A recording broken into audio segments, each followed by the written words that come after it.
हार आपल्याकडे म्हणतो फक्त पुष्पगुच्छ ठेवायचं एक हारायचं बद्दल, बाकी आपलं आहे तसं ठरलेलं. वळूया कार्यक्रमाच्या मुख्य भागाकडे.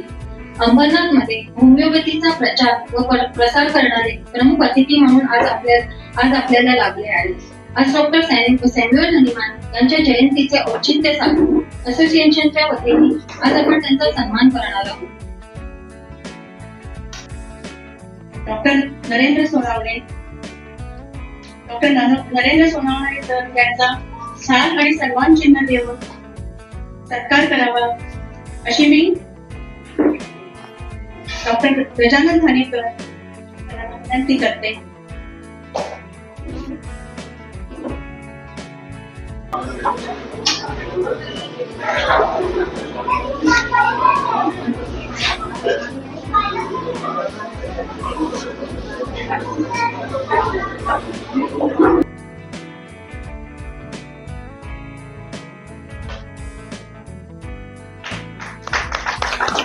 नरेंद्र सोनावणे हे पुणे होमिओपॅथिक मेडिकल कॉलेज म्हणजेच आताचे डुडुमामासाठी होमिओपॅथिक मेडिकल कॉलेजच्या पहिल्या बॅचचे विद्यार्थी आहेत.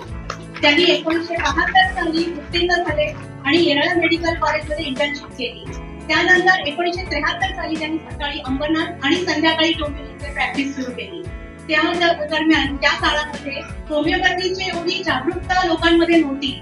त्यामुळे सुरुवातीला त्यांना थोडं वेट करावं लागलं, पण वेटिंग पिरियड नंतर त्यांना पहिले जे त्यांचे रुग्ण मिळाले ते डोंबिवलीमध्ये लीडिंग प्रॅक्टिशनर आणि ते सुद्धा ॲलोपॅथिक लीडिंग प्रॅक्टिशनर ज्यांना ॲलर्जिक रायनायटिसचा त्रास होता. त्यांनी पूर्णपणे होमिओपॅथिक मेडिसिन देऊन होमिओपॅथिक औषधोपचारांनी पूर्णपणे सक्सेसफुलपणे त्यांनी ते ट्रीट केलेलं आहे. आणि त्यानंतर मात्र ते जवळपास आता 53 वर्ष झाले रुग्णसेवा करीत आहेत. त्यांच्या या कार्याला आमचा सलाम.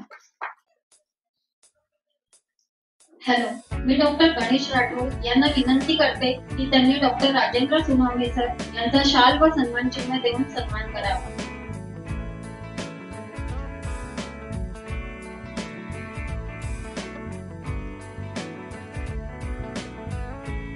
राजेंद्र सोनावणे हे पुणे होमिओपॅथी मेडिकल कॉलेज म्हणजे डुडुमामा साठे होमिओपॅथी मेडिकल कॉलेजचे विद्यार्थी.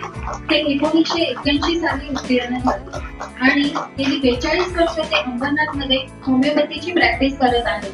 त्यांच्या या कार्याला आमचा मानाचा मुजरा.